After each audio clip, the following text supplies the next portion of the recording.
Aye. Bob Santo, Aye. Randy Green, Aye. Don Berger, Aye. and myself, Jeff Christ. That's full attendance. We also have our Secretary Sue Haddon recording from her office. Welcome, Sue. And Bob McLaughlin from his home office in Schenectady, I believe. That's correct. Good to see everyone. Hope everyone's safe. Thank you, Bob. And our supervisor, Brian Marr, is on, I believe. Hey, everybody. As well as Mike Dowd, who will be presenting for Matrix Maple here in a few minutes. Our first item on the agenda is the approval of the March 23rd, 2020 meeting minutes. Any additions, corrections, or motion to accept those? I make a motion to accept the minutes. Motion to accept by John Dixon. Second to that motion. Second, Bob Santo. Thank you, Bob Santo. Do we have to do a roll call on this, Bob? I would recommend it only because of the video. Okay, very good. Those in favor, I'll go through the same list quick. Ed, Aye. Matt, Aye. John, Aye. Bob, Aye. Randy, Aye. Don, Aye. and I'm in favor. Motion carried for the minutes of March 23rd. Matt, I'd like to turn it over to you for the March financial report. Absolutely. All right, checkbook beginning balance from last report, $257,676.55. With no checks going out for the month. Then we go to our our CDs, which is 2901, which is $54,633.38. Orange Bank Trust CD 1481 is $290,390.71. And the third and final one, CD 1494, which is 109,656 and 83 cents. As you can see, one came due in September. The next two are due on 5/8/2020. All right, they mature at that date, which will bring you to a total of $712,357.47.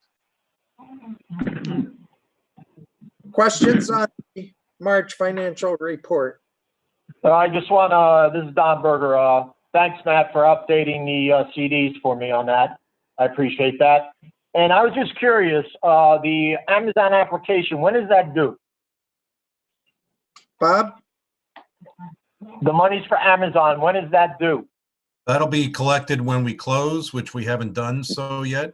So I can give you a brief update on that after you finish up your financial report. Any other questions? Motion to accept this March report? So moved, Ed Williams. Thank you, Ed. Second? I'll second John Dixon. Thank you, John. Second by John. All in favor? I'll go through our roll call vote again. Ed, Aye. Matt, Aye. John, Aye. Bob, Aye. Randy, Aye. Don, Aye. and I'm in favor, so motion carried. It's unanimous.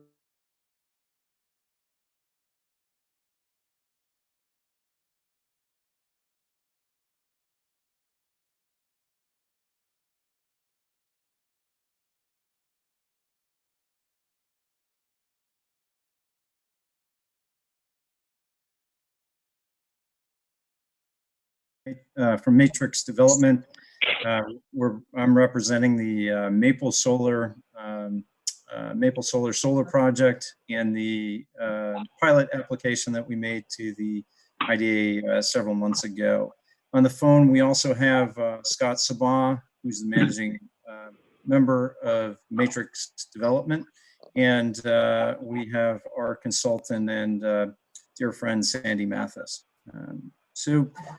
Tonight, I appreciate everybody being here. This is certainly a first time for me to present in front of a board of this nature in Zoom, so bear with me here.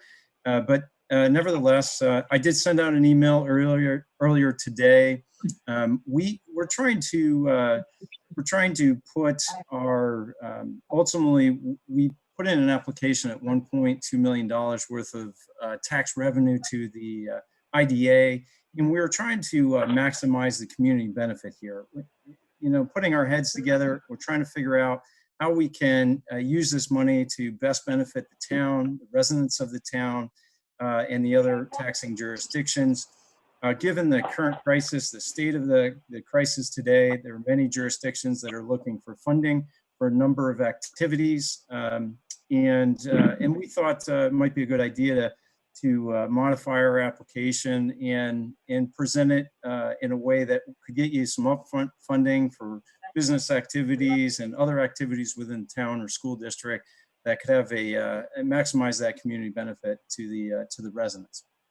And so my email today with the numbers, essentially we're proposing to provide a $300,000 upfront payment to the IDA, and we can certainly make recommendations where that goes or is applied, but essentially we're going to look to the board on how you want to spend it. But we'd give an upfront payment of about $300,000, and the remainder of that $1.2 million we would pay over the course of 25 years. And keep in mind that we're not necessarily seeking relief. I've said this before. We're looking to tie all three taxing jurisdictions into a single body, which the IDA has the power to do, and essentially provide a fair assessment. And we're trying to take that assessment and provide you funding for whatever activities you feel are necessary at this time, and based on the current crisis. Now, the solar array, unlike Amazon or any of the other applications that you may look at, the solar array we're not going to send kids to school. We don't drink water. We're not driving on the roads. We don't need ambulances. There's no drain on public infrastructure. So it's 100% net benefit to the town and the other jurisdictions. And with that, somebody want to ask a question? Sorry. No. All right. So with that said, the email I sent out today shows a chart of us paying $300,000 up front. For us to do that, it will cost us. This is Scott Sabat. Mike, maybe you should share that chart. You can share your screen and put that up, or I could. I don't have it pulled up, but that might be helpful. I don't know if everybody's got the full context. You know, the options that we're talking about, that we've been talking through with Supervisor Marr and you know, some of the background. So there you go. Hold on, this is a little harder in Zoom.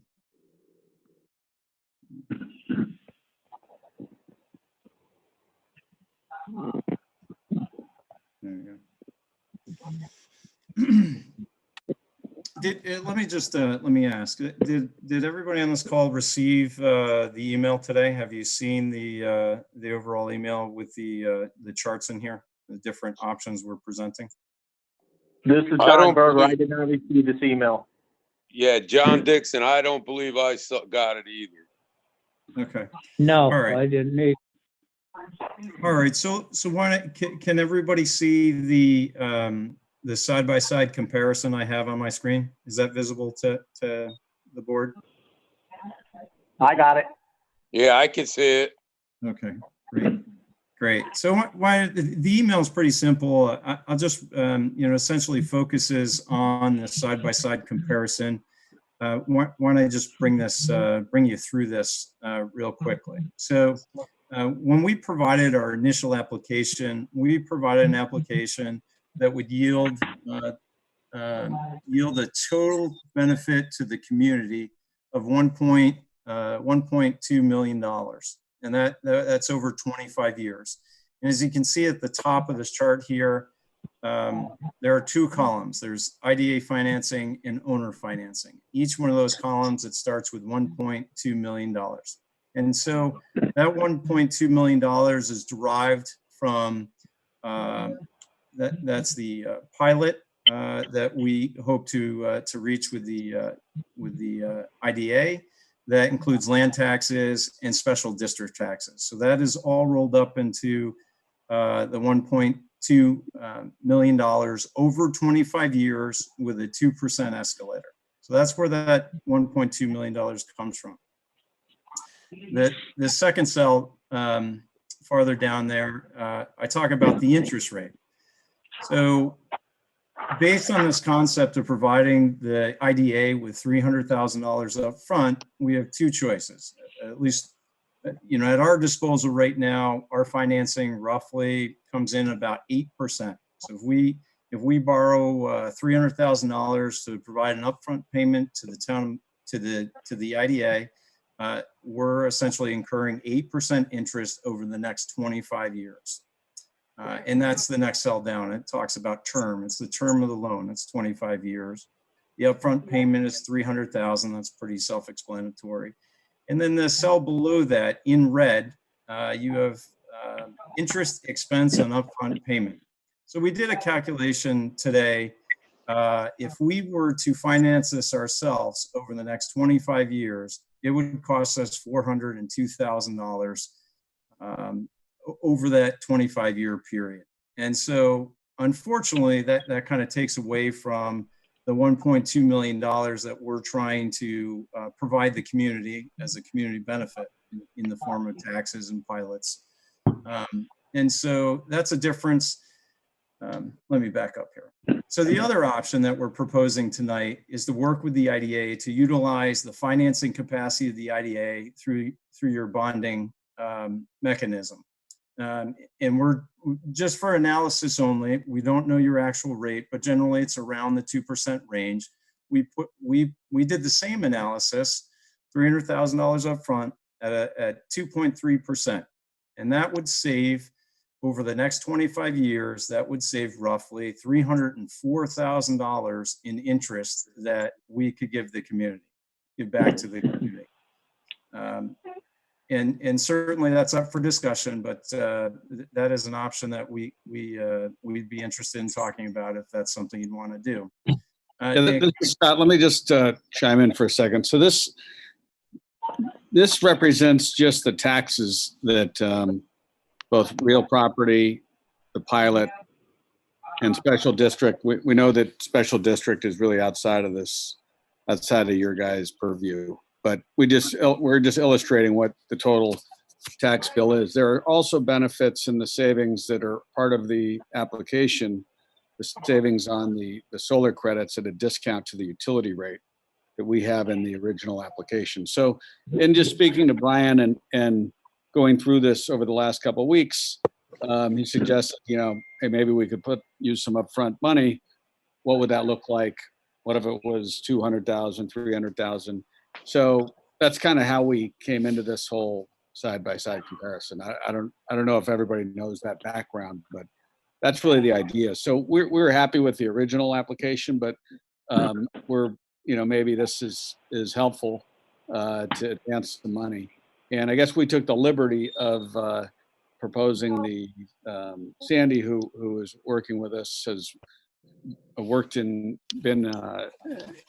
involved in IDAs in the past and suggested maybe that the IDA could finance it. It's obviously that we wouldn't have anything to do with that, but we could help and we could make sure it gets secured, and it would be, I guess, secured by the pilot agreement. So anyway, that's what kind of I know Mike's digging into some details here. I just want to make sure that everybody knew how we got here and if there's questions before we kind of keep going through the details.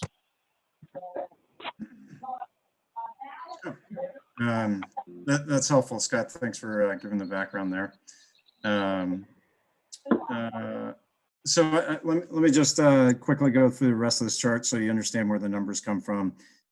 So you have the two options, the IDA bond financing or the owner financing, the $300,000.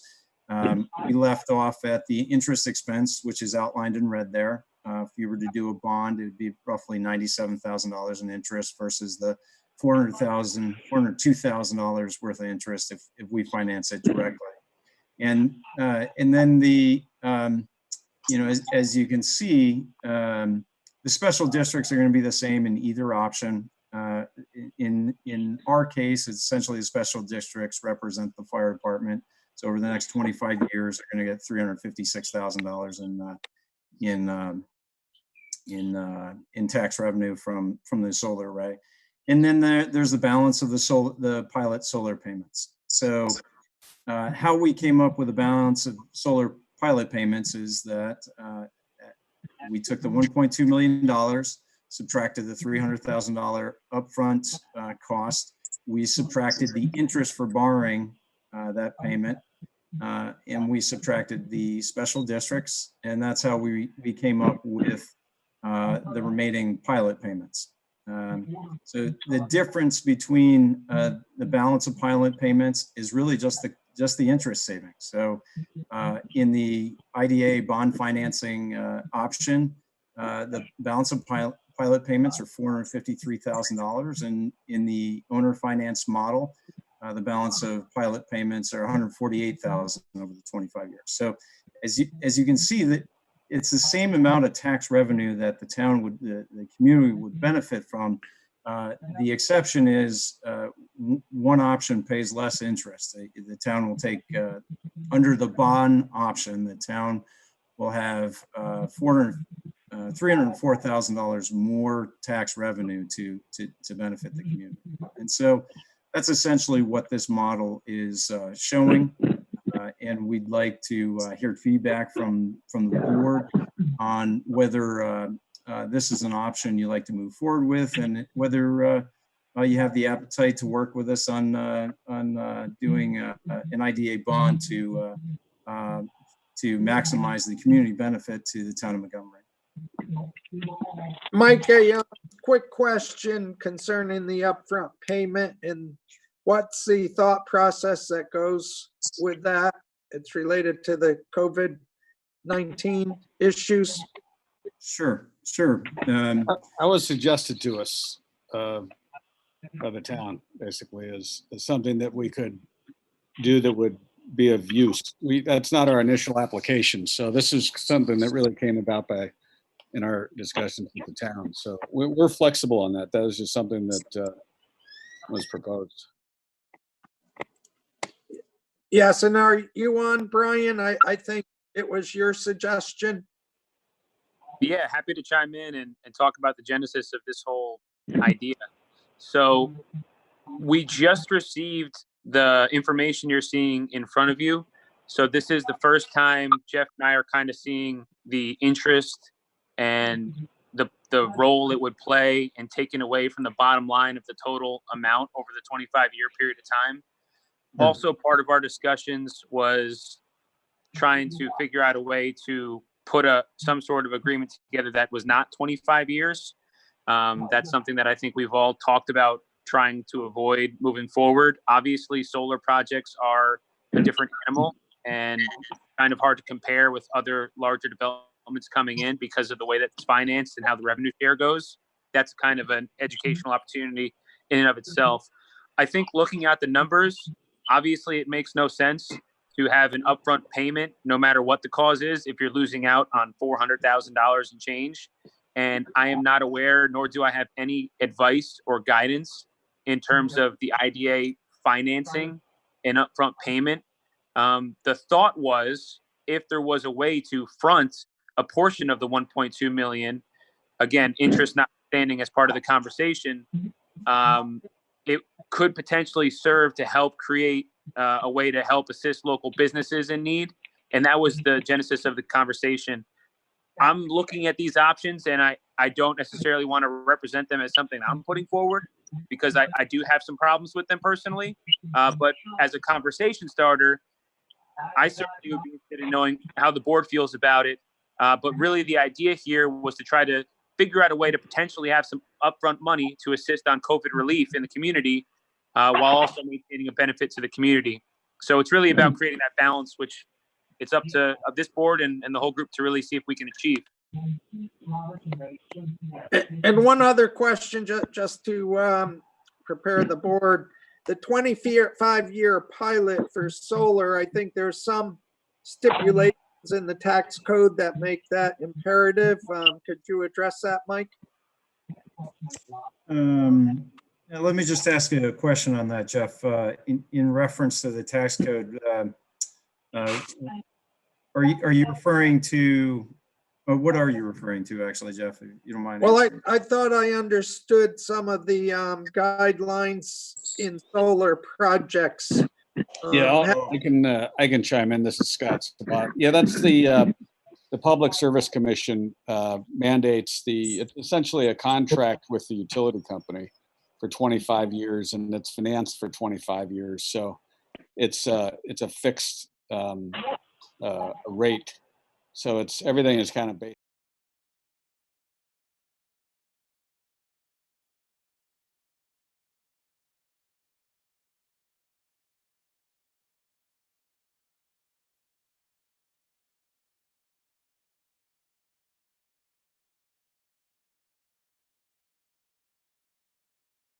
Certainty where it makes the financing difficult. Bob, before I open up to questions by the board, any thoughts on your end where we're at?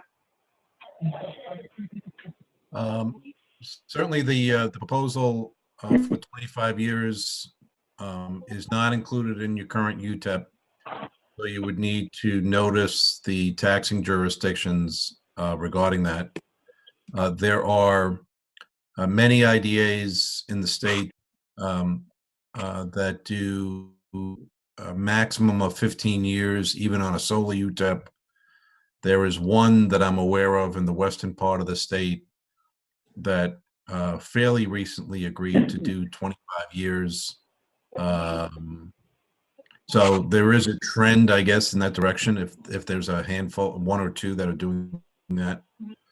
The idea of using direct payments outside of an annual pilot payment for 25 years for a particular purpose with respect to the current pandemic, for as long as it's related to economic development, I think that's entirely feasible, possible, and legal.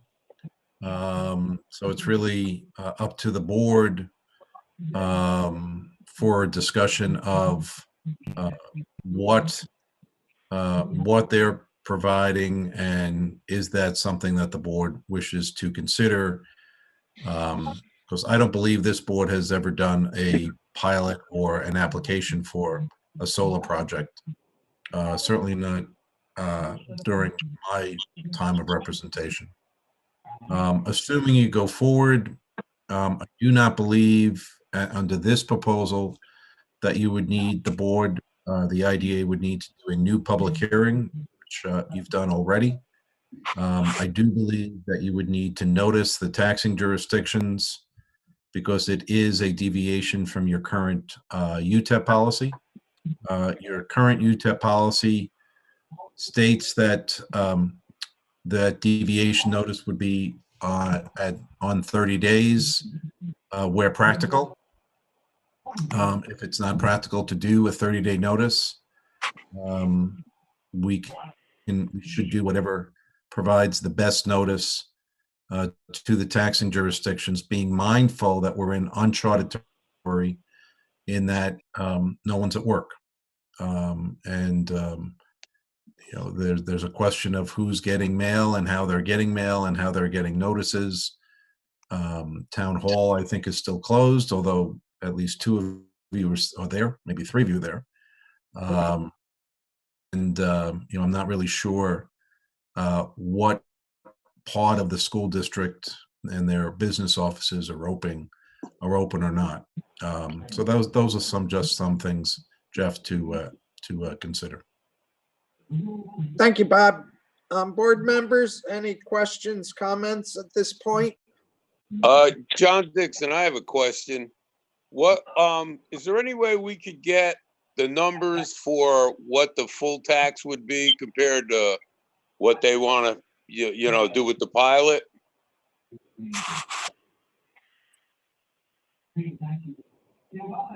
Well, there's, Mike, I don't know if you want to answer that, but the full tax would essentially be, since you guys have opted into 487, it would be a pilot agreement under 487 negotiated separately between the town, the county. The school actually did not respond to our notice. So the way that this technically works is they have essentially waived their right to participate. But that's why we kind of came to the IDA to try to do we'll call it a global agreement where all the 3 taxing authorities could participate. But we can show you, I think on the same screen that Mike brought up earlier, it can show you what the benefit is versus not doing a solar farm and not, benefiting from this tax versus the ag land. And I guess that's what the $1.2 million is. It's additional revenue versus, the ag land that sits there today. I don't know. Hey, Jeff, Brian Mard, can I chime in here? Sure. So we actually have been working on several other solar projects. There's one pilot currently getting negotiated with the town. And what I've learned is they're all different based on megawatts. They're all different based on what program, whether it's 487 or whether we go separate from 487. Our assessor does have some raw numbers available. And John, I think your question was, if we did not do a pilot, what would be the actual assessment per, I want to say it's either kilowatt hour or megawatts. And I believe we can get you what that number would be. What you'll find is it's prohibitive to a project like Maple Solar moving forward. And that's why they approached the IDA. Otherwise, it wouldn't likely be feasible for them to finance their project and actually operate. But we certainly can get you those numbers if you guys want to see them. They would be raw and it would be tough to compare, but we do have some. Yeah, because I'd like to see the numbers, and I'd also like to know how many other solar fields the IDA is given to other projects. For other solar projects, is any other solar projects gotten IDA benefits? I believe the answer to that, John, is no. I believe that the only solar projects that have been done in the town to date, and the supervisor can correct me, have been done directly with the town. Yes, that's correct. Okay. Okay. And another question I have is, how many permanent jobs would this project create? John, we've in the application that we submitted the IDA, it has all those numbers. It's got a breakdown of the FTEs and looks at the taxes as it relates to the existing land. So there's a lot of information in the application. I just direct you to that. I haven't memerized that off the top of my head, but okay, it's in detail. We could maybe pull it up on the screen if you want. All right. Well, I'll check the email because I'd like to go through it more thoroughly. Yeah, but typically, John, to your point, solar projects, once they're constructed, are not really, employee driven after they're put online. And I'm sure the Matrix guys can disagree with me, but typically most solar projects after construction and any issues are ironed out. There's usually 1 to 5 annual employees, mostly monitoring, unless there's an issue during the year where they have to employ others to fix something. Yeah, just at a high level, Bob, that is generally correct. But I definitely say there's more than 5 employees. So certainly throughout the year, there's going to be landscaping people that will clean up the site. You have snow plowing. You have electricians when there's an issue, an electrical issue, they'll come and visit. And you have some electricians that do operation and maintenance. You also have a number of people that monitor it remotely. One of the things I read in your application about jobs that it creates in New York State, not only in the town of Montgomery, but in New York State. And so there are a number of jobs that in aggregate that the project helps create. Additionally, there's a whole side of the array. There's a subscription piece. So roughly speaking, there's roughly about 2,100 people that can take advantage of the solar power. And so there's a whole management team behind that piece of it. And that's why they call it community solar. Not only there are 2,100 residents, but you have to manage their bills and the billing process. You have some people drop off, you have new people coming on. So there's a whole team that actually will manage that. And again, it's an aggregate of jobs, because not only is it going to manage our array, but those same people will also manage the other arrays in your town. And so they're not necessarily the same companies, and they will compete, but there's a fair amount. Unlike the systems in the past, there's a fair amount of people that have to manage the subscription of the system and the power. There are people at Central Hudson that will help manage that, and there's some interfaces in between. So there's a number of people that support this array. Insurance providers, insurance inspectors. There's a number of people. They're all listed. All those folks, and probably not in its entirety, but all those folks are listed in the application in some form or matter. Scott and Mike, would you just go a little further on that? The 2,100 potential town residents, what would they save? They'd have access to the solar, but what percentage would they save on their utility bill as well? It would save. Go ahead.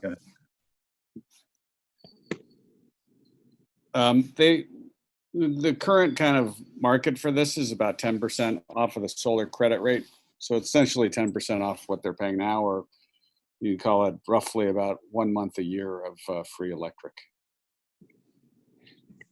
As an aggregate over the next 25 years, that'll amount to $3.3 million. And that's that math is represented in the application that we provided.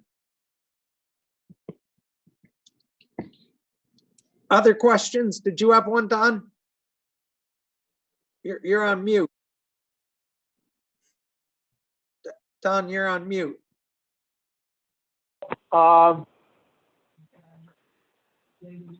This here is the process. What I've seen the numbers you put up, we have to have long discussions on that to go anywhere with this. But I'm looking at your employment schedule on your application, and it says here you're only going to supply 1 full-time employee.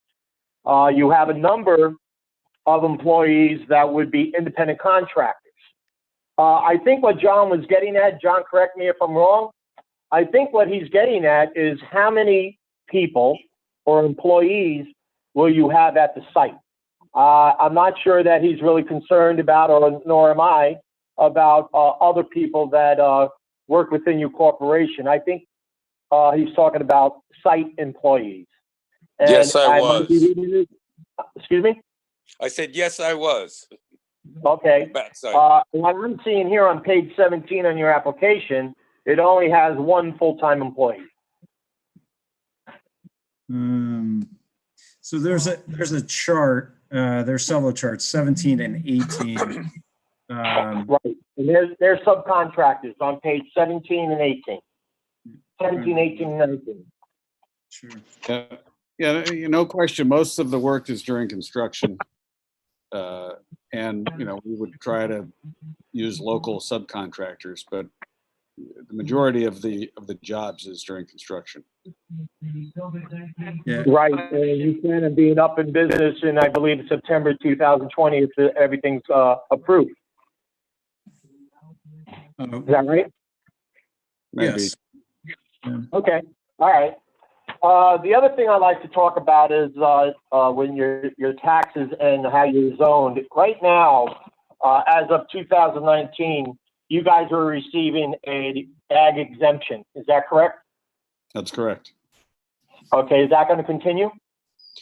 Partially. We look to still hay some of the property. The solar array physically will sit on probably 10 acres, and we have about 40 usable. So there may be some ag, you know, we still may try to hay, maybe do some sheep farming on some of the non-solar areas. Okay, I think, Jeff, and you probably know more about this than anybody on our board as far as the ag exemption is concerned. Through the year 2019, should they have received an ag exemption when they did purchase it on January 31st of 2019? Well, that would depend if the agriculture is still going on and they reapplied by March 1st for that exemption. Yeah, we did. We applied March of last year, then we applied again by March of this year because it is still a hayfield. And is it being farmed? It is, yes. It is? By who? James Wiest. Excuse me, could you spell that? You know, the assessor has all the data. I can get that. I can copy that to you. But they have all the applications, the forms, the lease, all that stuff. We can get that. I think it would be important, Jeff, that we have copies of that. Sure.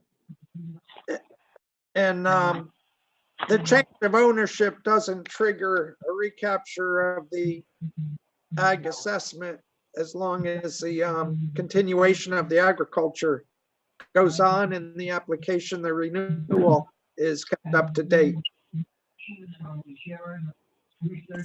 I went by that property late last week, and you know, I'm not a farmer or anything like that, folks, but I didn't see anything going on over there. Yeah, I'm not sure it would be this time of year, especially for hay. And that renewal would have been based on last year's agricultural crop coming off of it. All right. Other I'd like to questions? follow up on you and get that information, though. Sure. Other questions for Mike or Scott? I think there's more. I have a question. For the subcontractors that we would be using, would there be a commitment to use local landscapers and stuff like that, not using an in-house person? I'm sorry, I wasn't able to hear your question. Could you? She was talking about using local contractors for landscaping, electricians, and the answer is yes. Yes. I can elaborate on that. Yeah, actually, early on in the application process, I've been working hard to identify. There's a local electrical contractor and civil contractor to do the work on the construction side, and then on the operation and maintenance side of the array, we certainly would look at use local landscapers or electricians. Okay. Just to kind of let you know how this works, there's a central hub that will monitor the system 24/7, and so they're not going to they're not going to send an electrician from another state away to go fix it. So they hire, a lot of times it's the electrician who builds it. They'll hire the electrician who builds it to do the maintenance and do preventative measures on a regular basis. So that generally will be the local labor. I'm still looking for a good electrician. It doesn't, at least from my search, I haven't found a company that's bondable that is actually located within the town of Montgomery. But your application also talks about local, defines it as the greater Hudson Valley. And so we're absolutely going to use local labor to make this happen.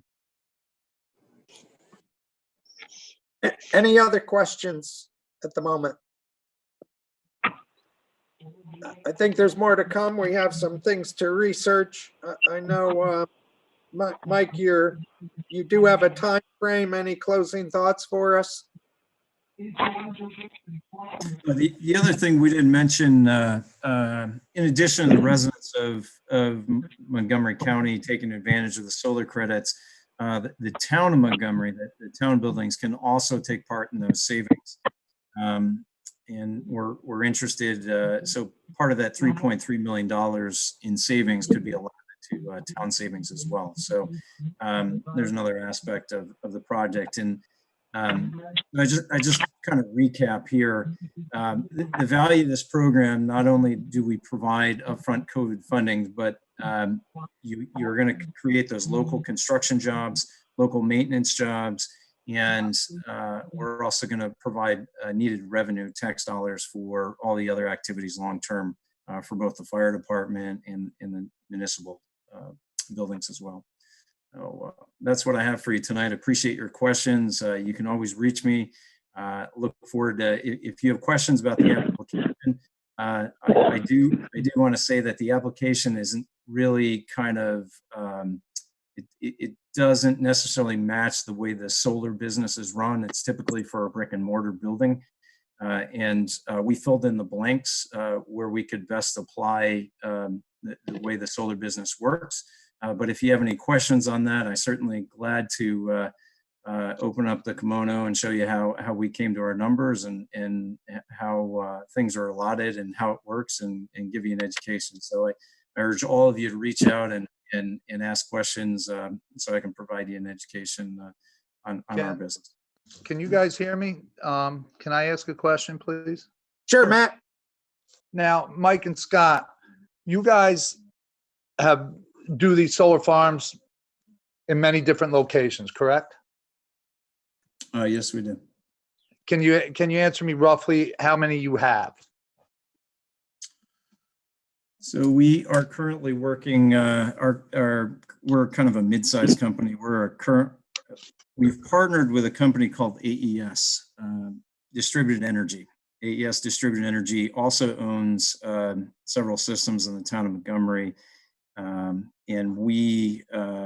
our portfolio right now is Maple Solar and also a 200-acre solar farm in upstate New York. So that's the extent of what we're working on today. But I've developed, with AES, I've developed 30 megawatts of solar arrays that they currently own and operate.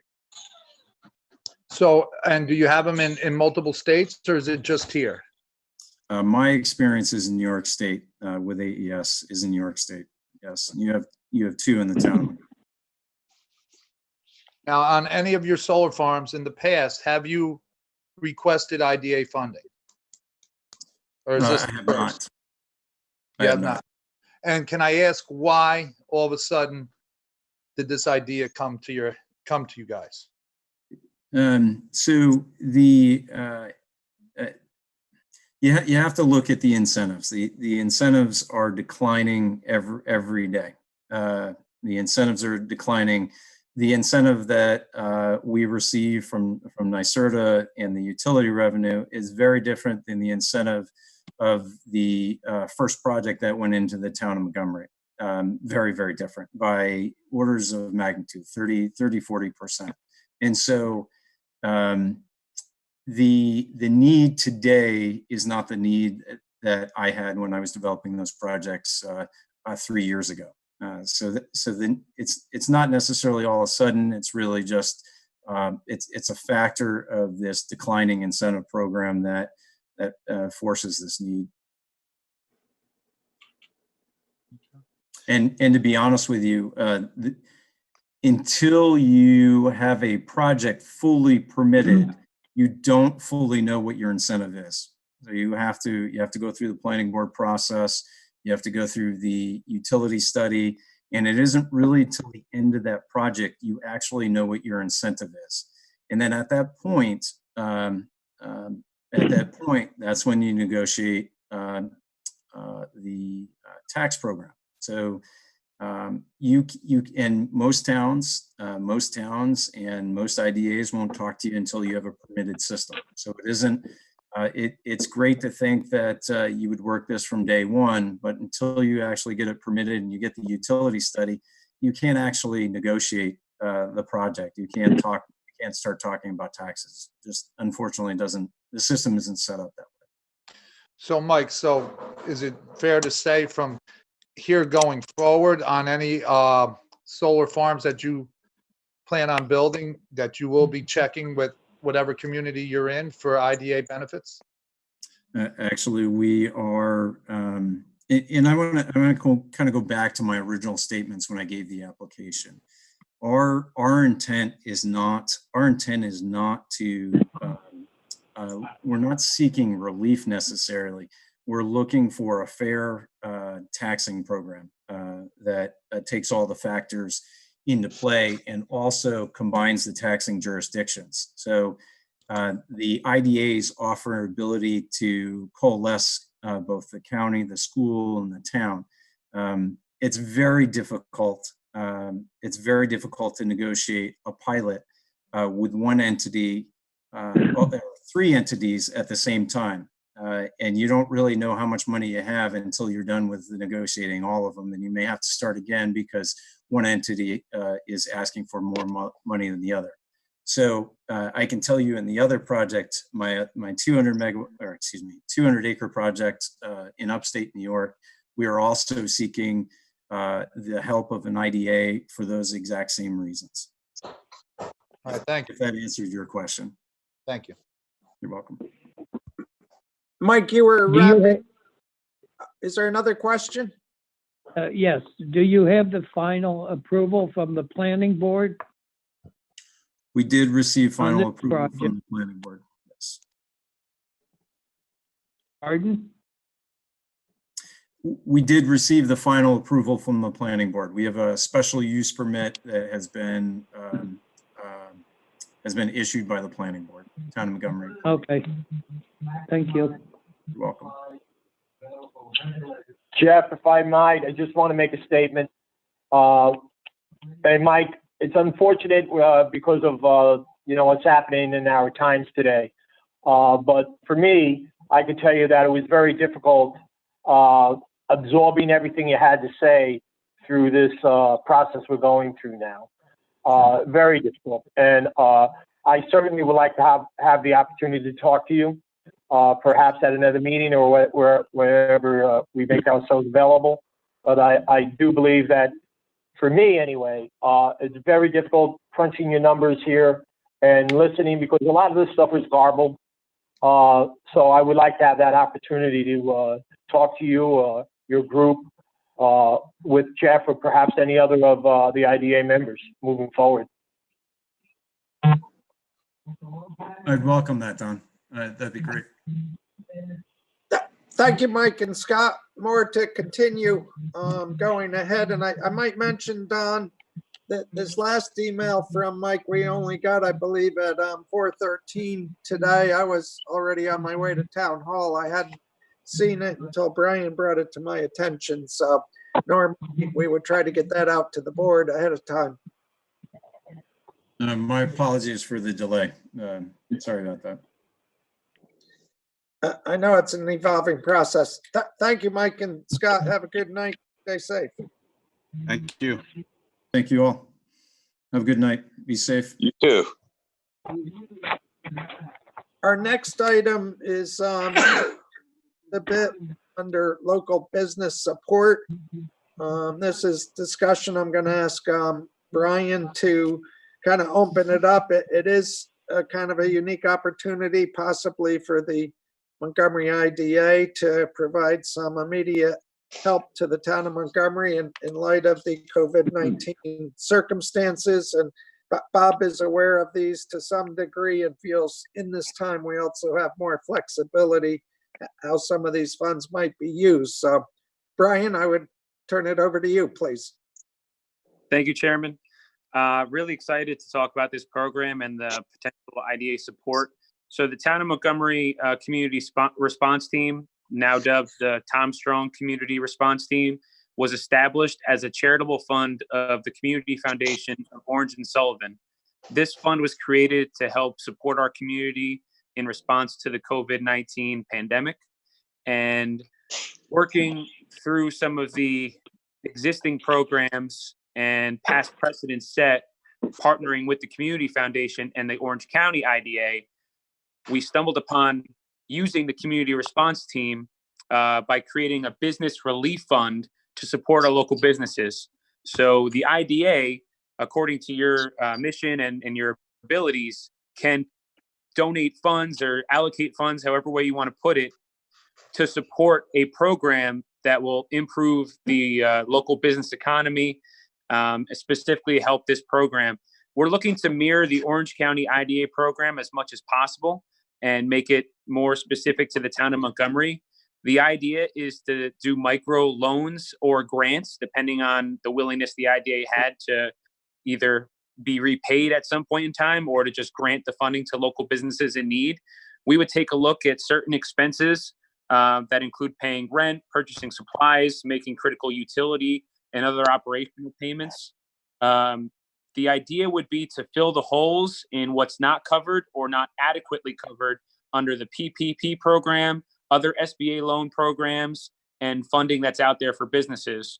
Also, if this is, it could potentially be a quicker source of income that our businesses need right now because the federal funding is taking quite some time.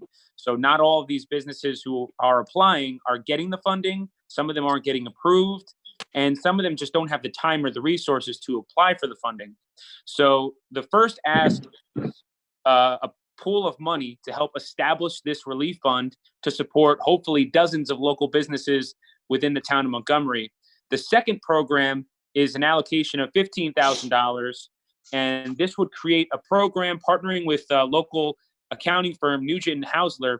And this program is important because it basically will provide a service at no cost to each of our local businesses to help identify and apply for the federal, state, local, and private funding that's currently out there in response to COVID-19.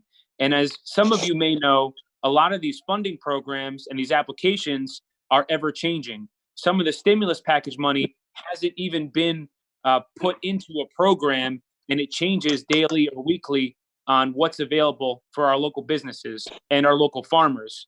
And our farms would also be able to apply for this program. So we're forming a committee. The Town of Montgomery Community Response Team has asked IDA board members who are willing and interested to be on this committee to help go through the businesses that apply and to allocate funds towards the businesses. We'd love for you guys to serve on that committee as well, so we can do this together as a team. So the current ask is to establish a fund in the amount of $200,000. So if everyone maxed out, we would be able to help 20 businesses with $10,000 loans. But obviously, some may only need $5,000, some may need $2,500, and then it's up to you guys to have an internal discussion. You could do this like the Orange County IDA is, and perhaps have it go as a zero interest loan that you'd have repaid back to you guys, or we could just simply do it as a grant, depending on what you're willing to do. So we're establishing the criteria as we go. But the first thing is to create an ask and to get your buy-in and get your comments. And I'm happy to answer any questions you have.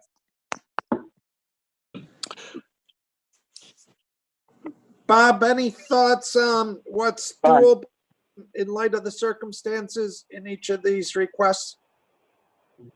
So as we talked about at the board training, which I think was in March, typically the IDA needs to have a project and can provide certain financial assistance or bonds by way of either a leaseback arrangement or an installment sale agreement.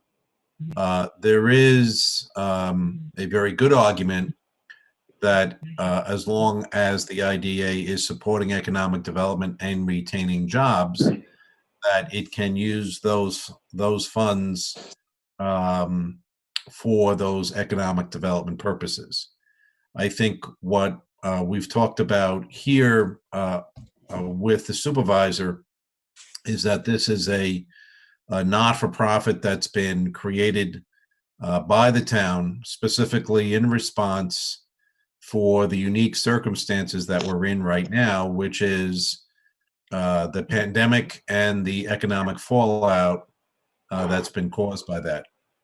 I think it's entirely defensible for the IDA to be a party to this type of relief program, as long as actually requests, officially requests, the IDA to participate. I think the Orange County IDA program is really interesting, and I think the board as a group needs to decide if that over the next so I can kind of scope out what and the chair Bob, develop. Bob, Yes. Matt Stoddard.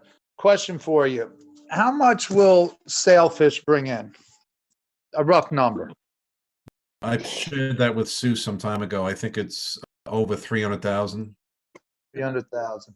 And then what, with what we have in the account right now between bond CDs and in the checking, that would bring us over $1 million. So financially, we're stable enough to do this. That it would appear so, but obviously that's the board's decision. Bob, which would be better, to do a grant or do an interest-free loan? Well, again, that's the board decision. The problem with grants is that the money's gone. The advantage to a loan, even if it's an interest-free loan, there is a repayment component, and that money eventually gets recycled. So there's no real loss there except interest income. Either way, I think in this time, a grant or an interest-free loan will achieve the supervisor's goal of helping the businesses in the town to remain and get through this tough period of time. It's not unusual for local development corporations to offer interest-free loans as a pre-funding of other monies that may come in. So to the supervisor's point, the SBA and the PPP programs are all getting up off the ground. They're not really, except for the initial $10,000 program for the SBA that every small business was able to tap into, and that's a loan. The other program is slowly getting started. It really came down to what bank you applied to and worked with. So if this can fill that gap, which I think is the supervisor's goal, this type of program can fill that gap, and then you can get repaid as those other monies come in. Another question, Bob. Right now, the interest rate is at 0%, isn't it? So couldn't these businesses just go to the bank and get that interest-free loan? Wouldn't it be better if we have the resources to do this, to give them, if we can do it? Wouldn't it be better to do the grant?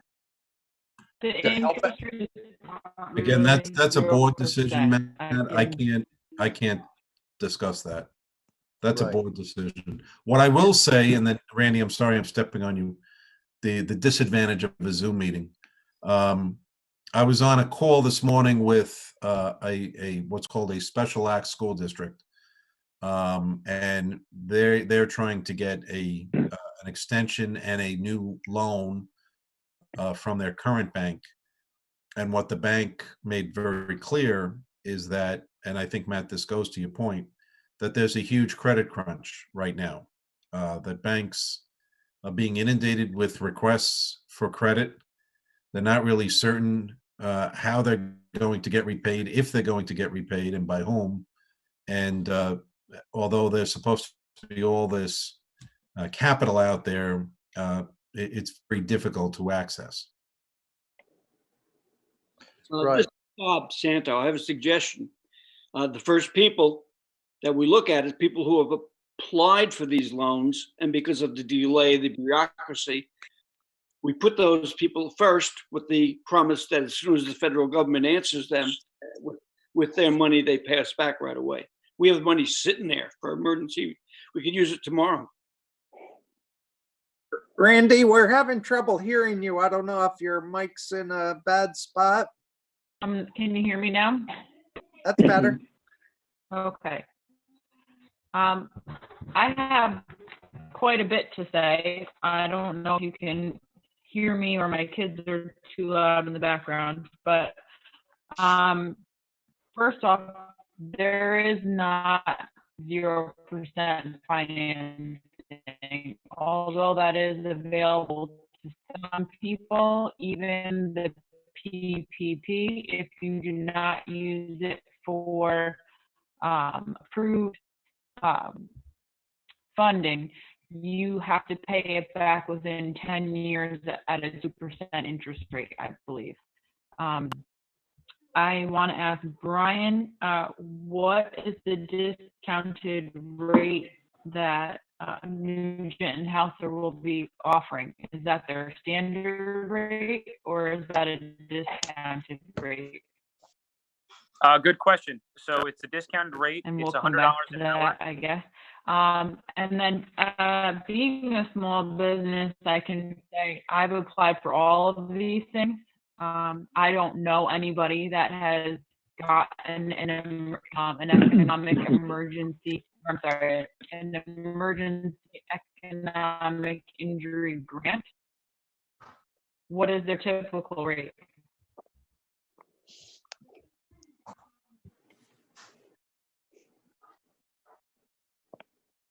Can you unmute, Don? What is their typical rate?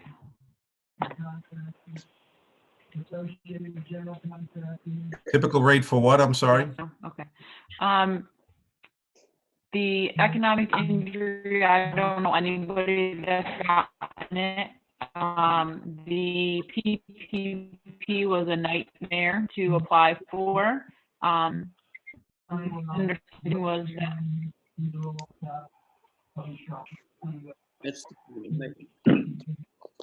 You're still cutting out a lot, Randy. You might need to call in. It's tough to hear.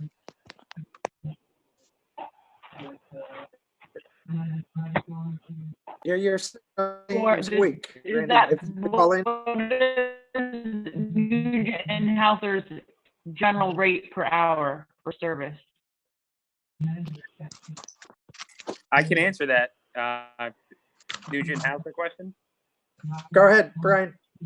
So Nugent Hausler is going to be charging a discounted rate of $100 an hour. And at the end of the day, what they're hoping to do is for each business that applies for their help, Okay.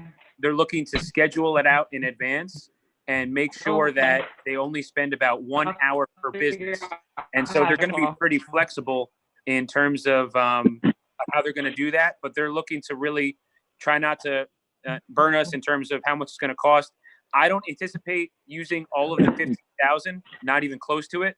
So we expect to be much less than that.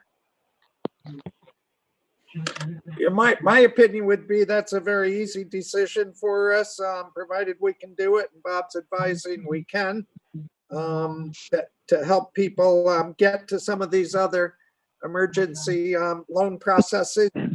The $200,000 request is a little more interesting.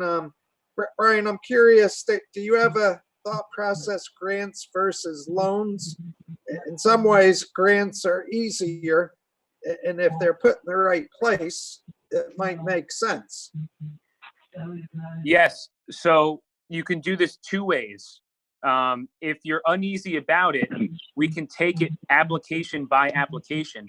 So what I've seen, especially in the town of Montgomery, is that businesses are being realistic to what their needs are. So if we take a look at a certain business's financials as part of the application, and we identified that they really are hurting, they already have a mortgage, they already have other loans, and they really could use the grant, you could do a combination where as part of the application, the need that they have warrants a grant as opposed to a loan.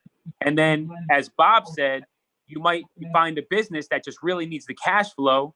Their bank isn't able to get them the loan, and they're willing and able to repay the IDA back. So I think if you allocate $100,000 to a grant loan program, and you guys are part of the allocation and the application process, we can just do an honest job, give grants out to the businesses that need them, and give loans out to the businesses that are willing and able to repay them back. And you could just do a combination, and we could define that throughout the process together. Other comments? Yeah, Brian Domberger. Brian, you had mentioned earlier about the vetting process of these applications and that IDA board members can be part of that process.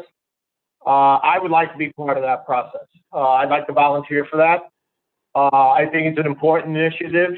The other thing that really concerns me only is that I really would like to see this be for the real small businesses of the town of Montgomery. And I'm talking about the residents that own little shops, little convenience stores, little bakeries, things like that.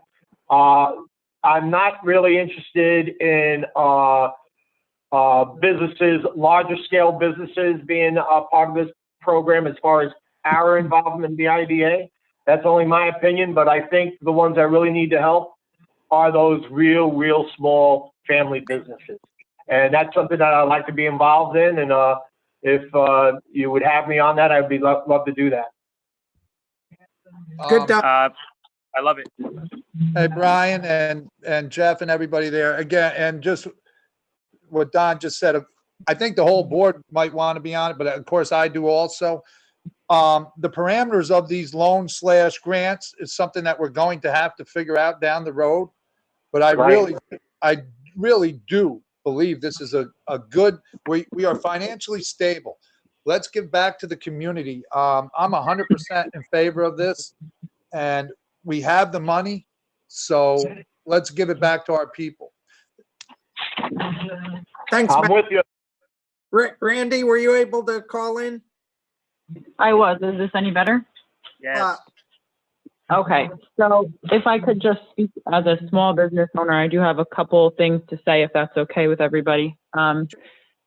First of all, the PPP was very difficult to get into an application. You had to find a bank that then linked with a partner, because not everybody could. Even the small business association or administration didn't know how they were funding. So my understanding is it's the process of the SBA to fund through banks. So banks had to find partners to fund. So now they're funding, hoping that they're going to get reimbursed from the government for these loans. So now they're approving them, but the approval process, although it only takes 24 to 48 hours, the funding takes at least 10 days. So if most of us have been shut down for more than 3 weeks now, and part of the issue is that we only qualify for 2.5 times what our payroll is per month. So for myself, just to put it out there, I employ 8 people. They're all part-time, and my maximum benefit would be $14,000. That's not going to get me very far. So I also can't justify rehiring 8 people when my business is not going to be made whole as soon as this restriction is lifted. So there's a lot of things that won't be approved funding. So then it again turns into a loan. So I really think, although I don't agree with, doing all grants, I think if we have like a sliding scale fee with some criteria to keep it to like a 0% to a 1.5% interest loan, that's even lower than these PPPs are going to be. So if we do have the money, I think it would be great if we could help our local businesses. My suggestion as far as the criteria would be, if they're open more than 5 years, maybe it's a grant, they're a little more solid. They're not gonna, they have a little more stick-to-itiveness, and maybe the ones that are a little bit risky, so we don't just throw money away. We do, under 5 years, maybe it's a 0% loan. And if they've been open less than a year, maybe it's a 1.5% loan. So at least we can give everyone money with a little assurance that we'll be getting some of it back. Those are just my thoughts. Other board members? Sounds like we have a lot of support. John? Yeah, I was just, my biggest concern is I don't want to get in any legal trouble, doing some, I'm all for helping people, believe me. But my only concern is as a board, we do it legally so we don't get in trouble down the road. I assume it's going to be out of our hands once we provide the funding, Brian, other than advisory on a committee. Yeah, I think there's a level of trust that's been established that we have to go with, that by allocating the funding and by being asked to have some of your board members serve on the advisory committee, that you're going to have just as much of a say in it as the people who are, official members of the committee. I mean, that's just the community that we have. I'm not worried about it one bit. I think we're going to figure this out together, and I think all of you are going to have great ideas to add to the process to make this great. I would say I don't think we should do interest loans. I think it should be no interest or grant. But again, that could be a conversation for later. And at the end of the day, we're just looking for the allocation. And to speak to Randy's point, Randy talked about a bunch of problems he had in applying for the application. The specific assistance that we'd be providing with the professional service might end up being even more valuable than the allocation. So I'm really excited about both the programs and your support. Ed Williams, do you have a comment or question? I'm here. I just think we should be deciding whether or not we're going to go with the business support, not discussing how we're going to do it. We're getting the cart before the horse.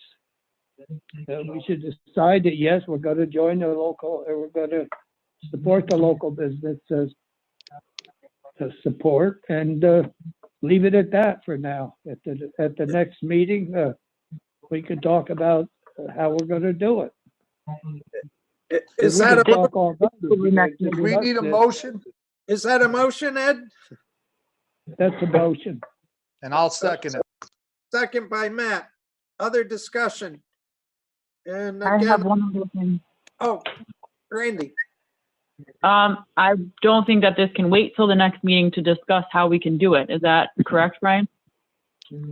Yes, the motion would be to allocate the $215,000 to the community response team business relief fund, right? Correct. That would be right. And I think a lot of the mechanics we're passing on to town, the community foundation and the advisory committee. Yep. You okay with that, Ed? Yes, yes. But, excuse me, guys, Don Berger. Yes. I want to kind of support Randy and what Randy was saying there. I don't think this could wait until the May meeting. I think that we need to set up parameters to this, and it needs to be done right away. If we're going to move forward with this, let's stop playing games and move. If we have to meet tomorrow, let's meet tomorrow. People are hurting right now. I don't think they can wait till a May, the second weekend in May for us to make a decision. I don't know where you are with this, Brian, but I we think don't even have an application. Ed? We don't even have an application for a loan. No one's aware that we're going to do this. But we have to get a baseline for it. We have to understand what we want to do. And we don't have that yet. We need to discuss that and come up with the guidelines. Forget about an application. We don't have a guideline yet. Let's do that. Let's do that tomorrow. Does Orange County have their guidelines in place? Yeah, Yeah. so we certainly have the frameworks for guidelines and application. And like Don said, we can do that tomorrow. We can have a committee meeting and have that finalized. The most important part is this board's buy-in, the allocation of funding.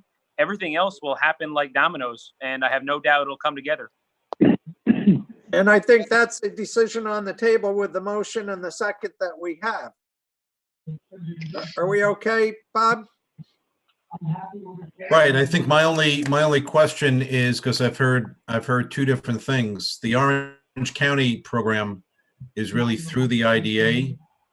And I think, Brian, you're proposing that there's a payment and that your committee run the program and the applications. Is that correct? Yes, absolutely.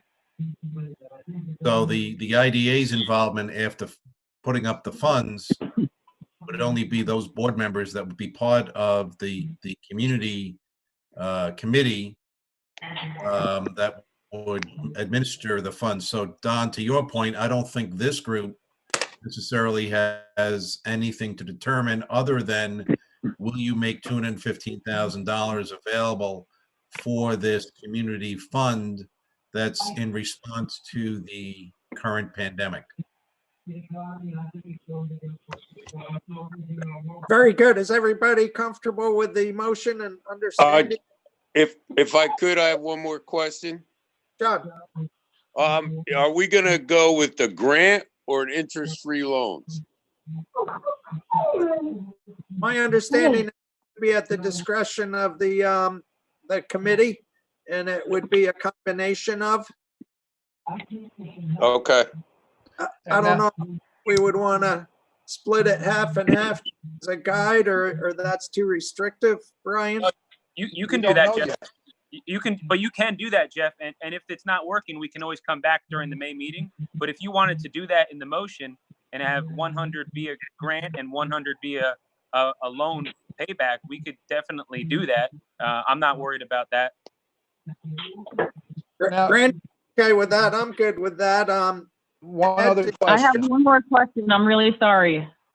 Grant, The $15,000 for accounting, I asked, but I didn't get a clear answer. I understand they're charging $100 as the discounted rate. What I would like to know is what is their regular rate? I believe it's 225. I have to double check that. Okay. I would like to see if maybe they could do a little bit better, because I know the only person I'm paying right now is my accountant to try to figure out my money and how I can get more. So I don't think they're hurting for business. I'm sorry. Brian, this is Matt. I have a question for Brian. Brian, Don showed interest, I showed interest. Can we be put on that board, and anybody from the Montgomery IDA, can we be put on that board to help with the decision-making on this? Absolutely. And I think if more than 3 members wanted to be on board, we could do subcommittees where we don't violate sunshine law, and we just break it up into groups. I know we could be sensitive to that.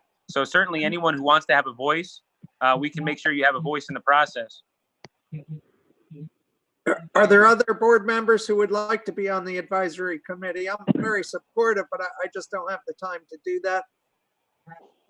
This is Bob Santo. As I said, I'm all in, guys. Yep, Bob, I have plenty of time. you're in. I myself am busy. So I hear Bob, Matt, and Don. Randy?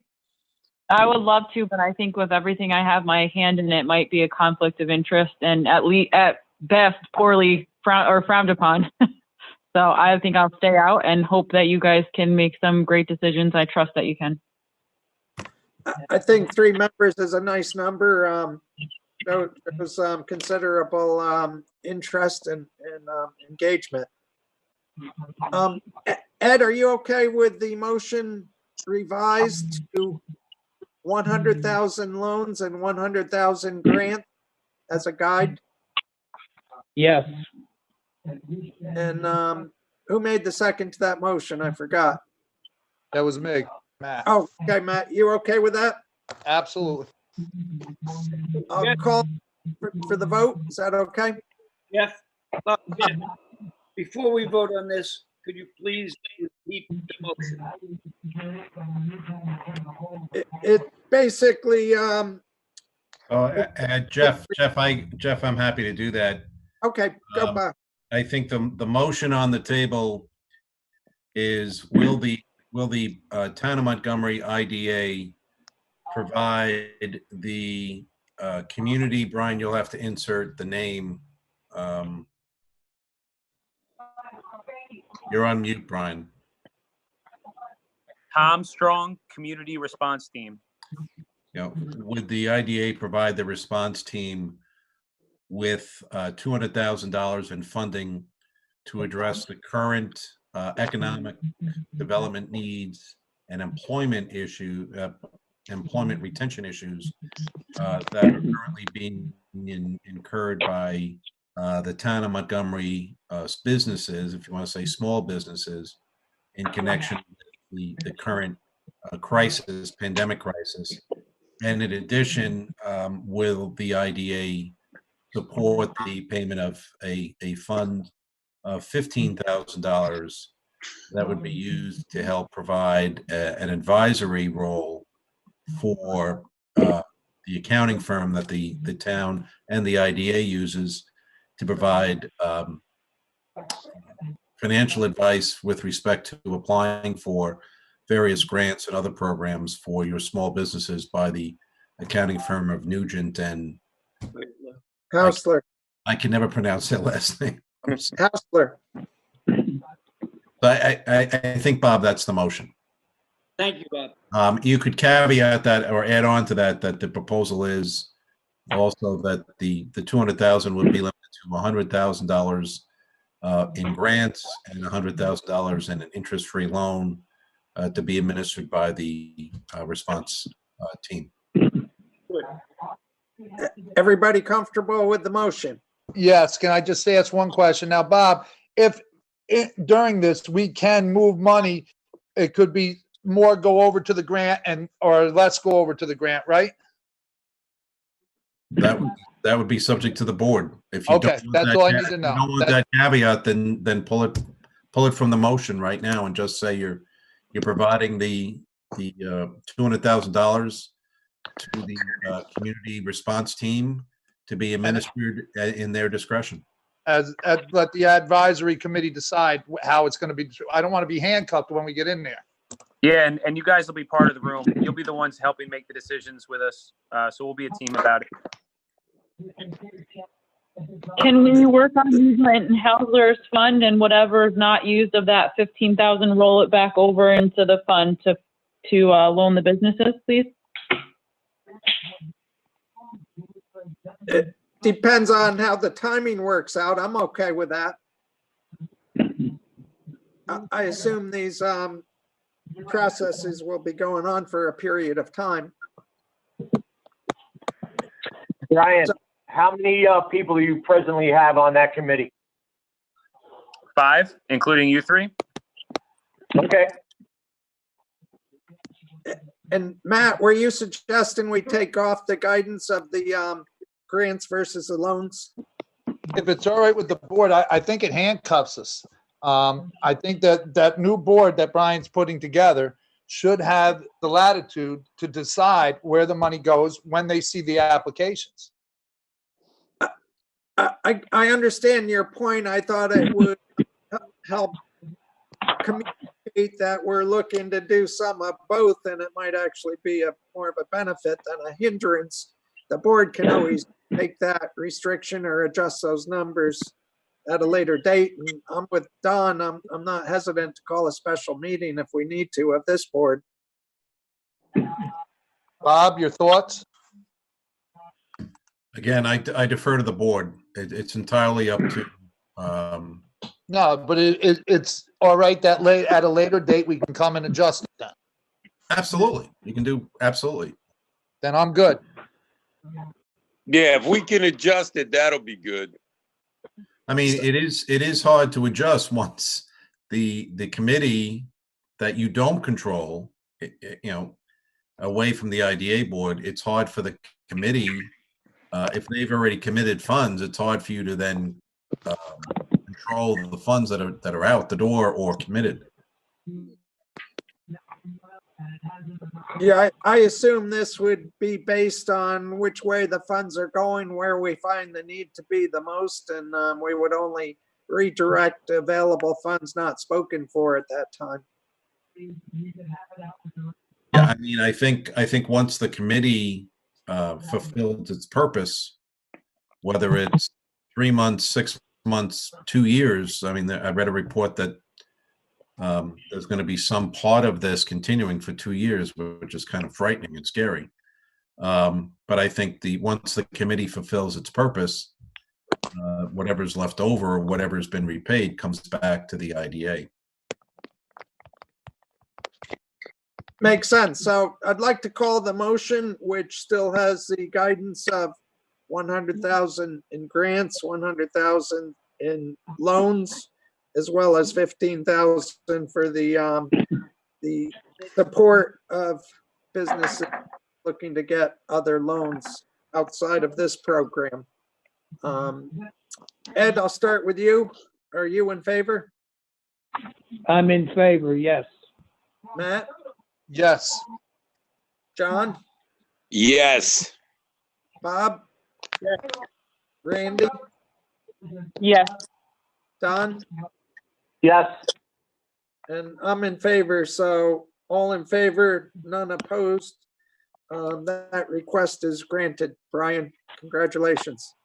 Hey, I just want to say thank you all very much. This is a tremendous first step in really identifying the IDA as a profound and impactful support base for the town of Montgomery, business community, and the community at large. And this is just the tip of the iceberg. There's so much that we're going to do together in the months and years ahead. I'm really excited about working with this group.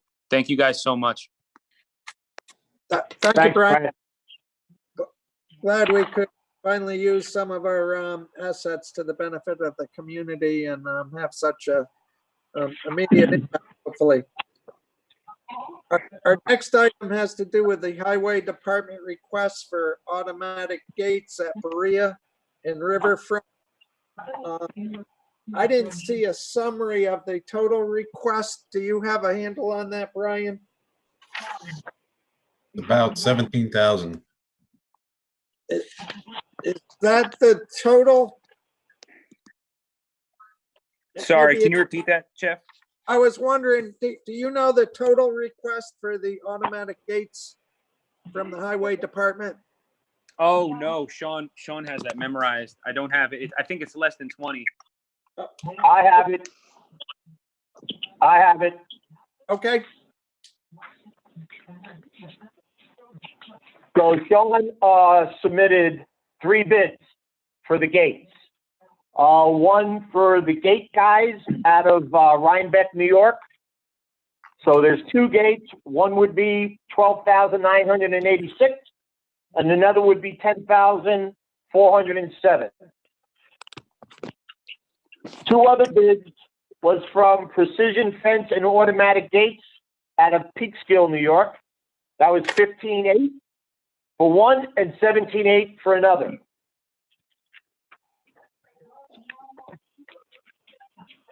And then the third was from Ketchum Fencing out of Otisville.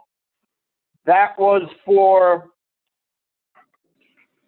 a total of $23,355 for one and $25,120. I did have a long discussion with the highway superintendent on that, and he is in favor of the gate guys, which are the 2 lower bid applications or submittals. There are also applications or bids for the electricity to be done for those gates. He's received 2. The first one is from Adco Electric in Montgomery, New York. The one bid is for $1,825, and the second one is $2,175. The second bid was from Valley Electric, also out of Montgomery, New York. That bid, one bid was for $3,725, and the second one was $3,325.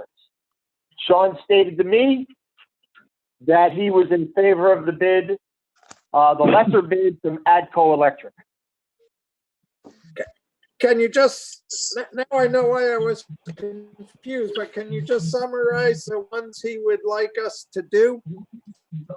The two different gates, they're part of the Berea Park, gate entry into Berea Park off of Berea Road, and the other one is at Riverfront Park. That's off of Bailey Road. Yeah, but the So- quote, he was most happy with what's the total cost of them for both gate and the The electric. total cost, I didn't add it all up, I'm sorry about that, but it comes up to about $23,000 to ADCO. I don't have the exact figures, I could add it up, but I don't have really the time to do that. And then the ADCO Electric would end up to be about $4,000 total. Hey, Don, Yeah, did they, so the highway, who was it? The superintendent of the highway department recommendation? Yeah. yeah. And so did he just, he took the lower bids, right? He took the lower bids on both the gates and the electric. Okay, components. and they're all fall under the local labor policy. They're all from the area. Correct. It's $27,393.60. Say that again, Randy, please. $27,393.60. Hello? And that's for both, right? The gates and the electric. Yes, both gates and the electric for both gates. And Danya, you said they're the lowest bids, right? They're the lowest bids, yes. They're all local labor. They all fall into the local labor policy, it looks like. Oh, so the, I'm not sure you know this better than I do, but the gate guys, they're out of Rhinebeck, New York. Rhinebeck is Dutchess County. So that falls Right. under, that will fall under the Hudson Valley region. Okay. And the other one's out of I have a Montgomery. question. John, Were these bid under the prevailing rate? Yes.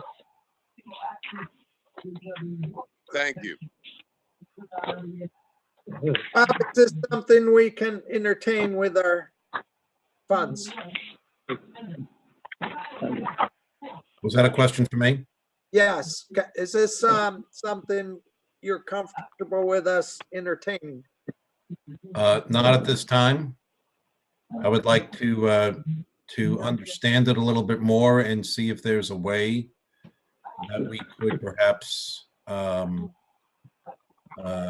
especially in light of the last motion, perhaps get this done for the benefit of the town. But in and of itself, something like this is, in my opinion, would be violative of an existing state attorney general opinion, as well as an opinion from the state comptroller from the late 1990s that are directly on point. I'd be happy to share them with the board members. But I'm not saying that it's an absolute no. I just think that we don't have enough information to evaluate it right now. Is that something we can discuss further at our next meeting? Absolutely. And in the interim, I'll circulate to the board members the Attorney General opinion from about 5 or 6 years ago, as well as the opinion of the State Comptroller, which I think was in the late 1990s. Everybody okay with that for now? Yes. Yeah. Yes. I'm okay with it. I just think we need to have Sean at that meeting. Yeah, that's probably a good idea, but it's not rocket science. It's a matter if we can do it. I think the board would entertain it if we can. but he would be welcome, Don. Okay. On the UTEP discussion, everything that's transpired in the last month has certainly delayed our process here. And in light of our need to go into executive session, I would suggest we defer this discussion to our next meeting unless someone has a particular comment right now. Can the committee members for this try to get together at least via phone before the next meeting? I think we can at any time, yes, Randy, as long as we abide by the public meetings law. And I don't know if you have any advice on that, Bob? Well, the governor obviously has suspended portions of Article 7 of the Public Offices Law dealing with public meetings. I think if you want to move the UTEP discussion along in light of the fact that I don't think we'll be together in person for quite some time, or at least probably not until June at this point, I think the committee should meet and discuss it. I think you need to provide Sue the information of when you're going to have a phone call under the executive order.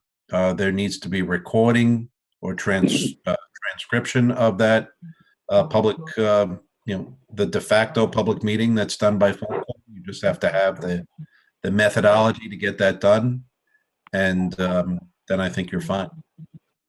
Okay.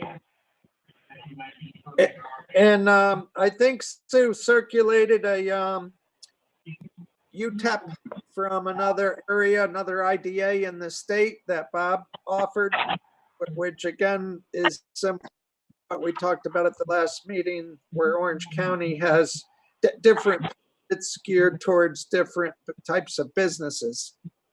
So we're in a research and finding stage related to the UTEP discussion right now. And I would hope if we're able to bring an executive director on, that'll assist in this process as well.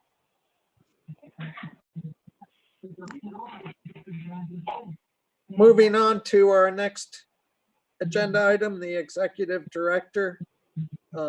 We do have a candidate available to join us in executive session tonight, and I would suggest we take a motion to go into executive session, and unless you have another thought, Bob. Hey, Jeff, yeah, just let me, I wanted to pick up on one of Don's questions earlier about when the closing fee would come in from Sailfish from Sure. the Amazon project. So just Sure. to update the board, draft documents went out to their council at the end of February. There was some heavy negotiations on some provisions of the lease that Amazon's in-house counsel and outside counsel from Texas and I think Washington, D.C. weighed in on. And then unfortunately, I think the virus hit and kind of pushed everything in the back burner for a couple of weeks while people figured out how to work from home. I did get some comments in about 2 weeks ago that I responded to again. I've implored them that it's imperative that we proceed with this closing with due speed.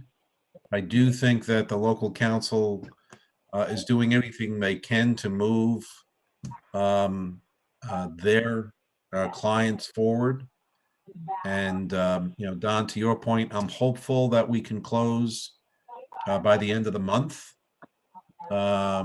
They do not seem to have a lot of heavy comments on anything other than the lease agreement, which dealt with really the right of access of the IDA, which you need under a typical lease. But we addressed their concerns, though their concerns were fairly typical for this type of project. So I'm kind of surprised that it hasn't closed yet, and I'm hopeful that it closes by the end of the month. Questions for Bob? Randy, you okay? Thank you, Bob. And I might just ask if there's any other business other than our executive director executive session for the meeting tonight. I do have one thing, Yes, Randy. you guys. The email. Has everyone logged in successfully to their Proton Mail email, which is your first initial, last name at montgomeryida.com? I have. I have. Okay. Matt. I know Matt and Don have, I know Jeff and Sue have, and I know Bob also has access through his work email. You know, he has all of our new emails. It's very imperative. I don't know if Bob wants to speak to that a little bit if it's necessary. It's imperative that we only use these emails. We can't use our personal emails anymore. It's non-compliant.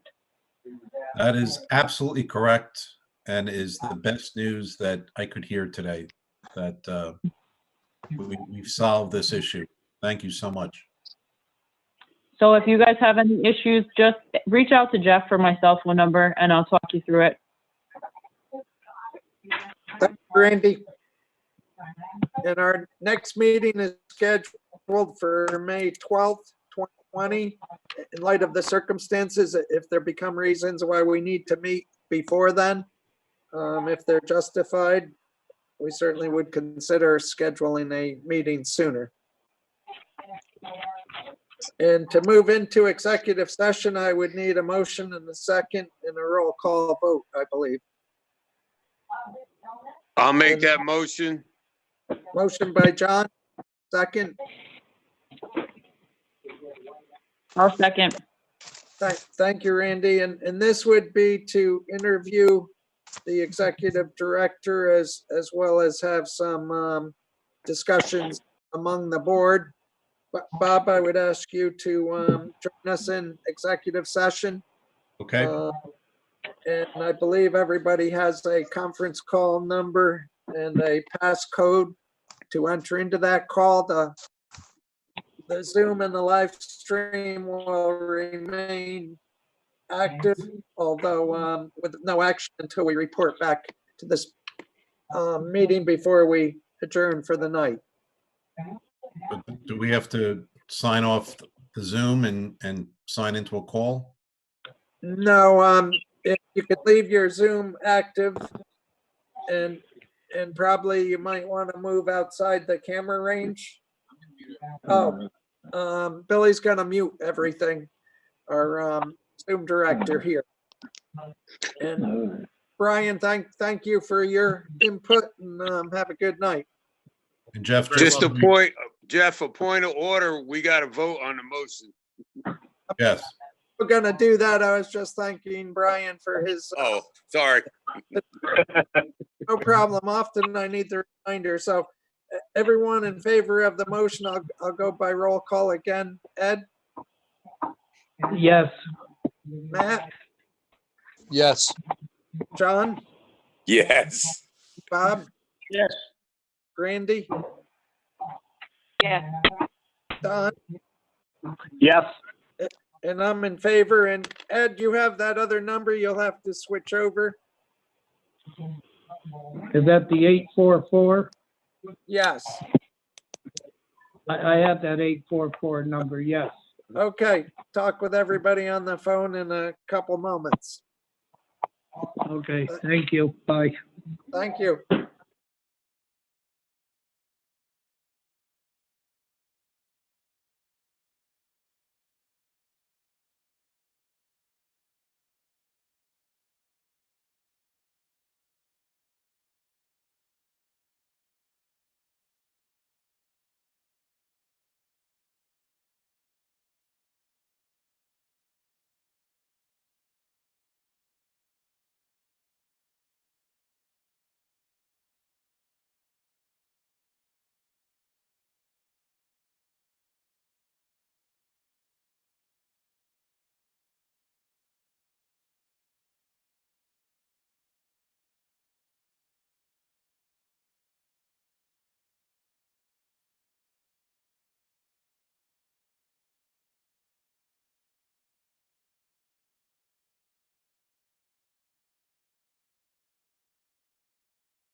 Okay, welcome back.